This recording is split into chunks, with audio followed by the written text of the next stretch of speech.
وَلَقَدْ يَسَّرْنَا الْقُرْآنَ لِلذِّكْرِ فَهَلْ مِن مُّدَّكِرٍ. الحمد للہ وکفیٰ وسلام علی عبادہ الذین اصطفیٰ اما بعد فاعوذ باللہ من الشیطان الرجیم بسم اللہ الرحمن الرحیم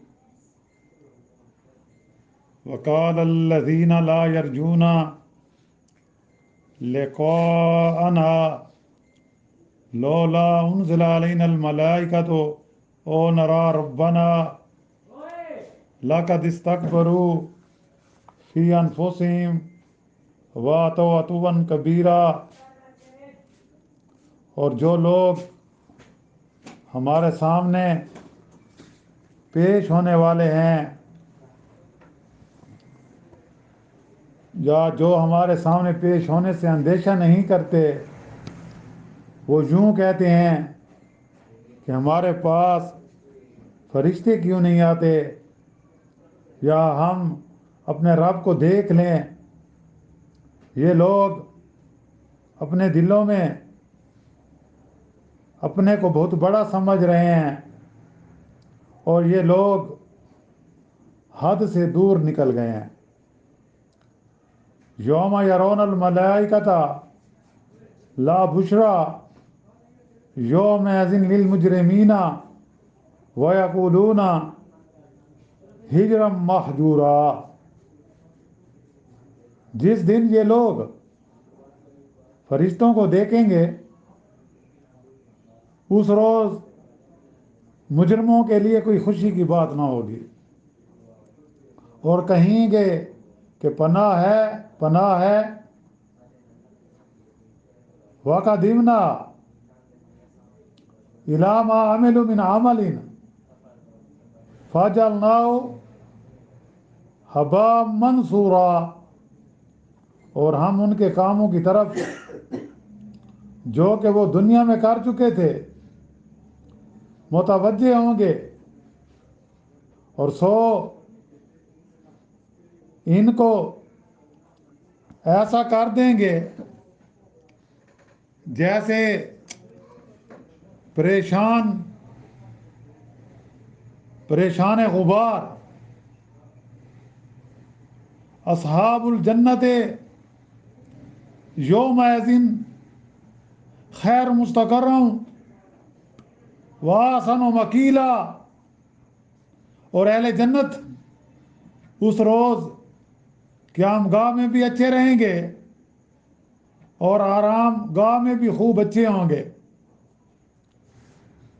وَيَوْمَ تَشَقَّقُ السَّمَاءُ بِالْغَمَامِ وَنُزِّلَ الْمَلَائِكَةُ تَنزِيلًا.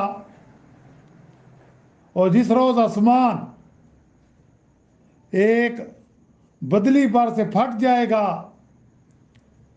اور فرشتے بکثرت اتارے جائیں گے. الملک یومئذ الحق للرحمن وکان یوما علی الکافرین عسیرا. تو اس روز حقیقی حکومت رحمان کی ہوگی اور وہ کافروں پر سخت دن ہوگا. وَيَوْمَ يَعَضُّ الظَّالِمُ عَلَى يَدَيْهِ يَقُولُ يَا لَيْتَنِی اتَّخَذْتُ مَعَ الرَّسُولِ سَبِیلًا.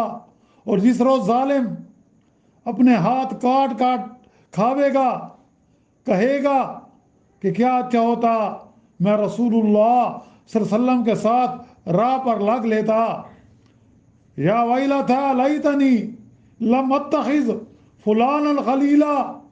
ہے میری شامت کیا اچھا ہوتا کہ میں فلاں کو دوست نہ بناتا. لقد اضلنی عن الذکر بعد اذ جاءنی وکان الشیطان للانسان خذولا.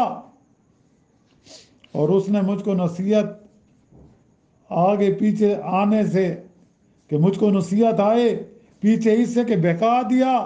اور شیطان تو انسان کو امداد کرنے سے جواب دے ہی دیتا ہے. وقال الرسول یا رب انا قوم اتخذوا هذا القرآن مہجورا. اور رسول اللہ صلی اللہ علیہ وسلم کہیں گے کہ اے میرے رب، اے میرے پروردگار، میری قوم نے اس قرآن کو بالکل نظر انداز کر رکھا تھا۔ وَكَذَلِكَ جَعَلْنَا لِكُلِّ نَبِيٍّ عَدُوًّا مِّنَ الْمُجْرِمِينَ وَكَفَىٰ بِرَبِّكَ هَادِيًا وَنَصِيرًا، اور ہم اس طرح پھر مجرم لوگوں میں سے ہر نبی کے دشمن بناتے ہیں، اور ہدایت کرنے کو اور مدد کرنے کو آپ کا رب کافی ہے۔ سبحان ربک رب العزت عما یصفون وسلام علی المرسلین والحمد للہ رب العالمین۔ اللہم صلی علی سیدنا محمد وعلی آلہ وصحابہ وسلم۔ پارہ 19واں سورۃ الفرقان کی یہ آیات نمبر 21، 22، 23، 24، 25، 26، 27، 28، 29، 30 اور 31، یعنی 11 آیات مبارکہ کی تلاوت کی گئی ہے اور ساتھ اس کا ترجمہ کیا گیا ہے۔ جیسا کہ آپ کو معلوم ہے کہ الحمدللہ ہمارا کل کا جو درس تھا اس میں 18ویں پارے کا بیان پورا ہو گیا۔ اب 19واں پارہ شروع ہو رہا ہے۔ گزشتہ سے مضمون کفار اور مشرکین کے اعتراضات اور اس کی تردید کا بیان چلا آ رہا ہے۔ اس سلسلہ میں ان آیات میں مزید اعتراضات اور ان کے جوابات ارشاد فرمائے گئے ہیں، اور بتلایا گیا ہے کہ یہ کفار اور مشرکین جن کو یہ امید نہیں کہ ایک روز اللہ کے روبرو حاضر ہو کر حساب و کتاب دینا ہے، وہ سزا کے خوف سے بالکل بے فکر ہو کر گستاخانہ کلمات زبان سے بکتے ہیں۔ مثلا یہ کفار کہتے ہیں کہ محمد صلی اللہ علیہ وسلم کی طرح ہم پر فرشتے بھائی لے کر کیوں نہ اترے، یا فرشتہ آ کر ہم سے تصدیق کرے کہ یہ اللہ کے رسول ہیں، یا اللہ تعالیٰ سامنے آ کر ہم سے ہم کلام ہو اور ہم اللہ کو دیکھیں، اور خود اللہ ان کے دعوے رسالت کی تائید و تصدیق کر دے۔ کفار کے ان اعتراضات کے جواب میں حق تعالیٰ ارشاد فرماتے ہیں، اور بتلایا گیا کہ انہوں نے اپنے گمان میں اپنے آپ کو بڑا سمجھ رکھا ہے۔ جو وحی اور فرشتوں کے آنے کی تمنا رکھتے ہیں وہ شرارت اور سرکشی کی حد انہوں نے کر لی۔ وہ جس چیز کا مطالبہ کرتے ہیں، گھبراؤ نہیں، اس دنیا میں تو یہ اللہ کو نہیں دیکھ سکتے، اس دنیا میں تو یہ فرشتوں کو نہیں دیکھ سکتے، لیکن ایک دن آنے والا ہے جب فرشتے تم کو نظر آئیں گے، لیکن ان کے دیکھنے سے تم جیسے مجرموں کو خوشی نہیں ہوگی، بلکہ سخت ہولناک مصائب کا سامنا ہوگا۔ حتیٰ کہ جو لوگ اس وقت فرشتوں کے نزول کا مطالبہ کرنے والے ہیں اس وقت پناہ طلب کریں گے اور چاہیں گے کہ ان کے اور فرشتوں کے درمیان کوئی آڑ آ جائے، کوئی روک قائم ہو جائے تاکہ وہ ان تک نہ پہنچ سکیں، لیکن اللہ کا فیصلہ کب رک سکتا ہے؟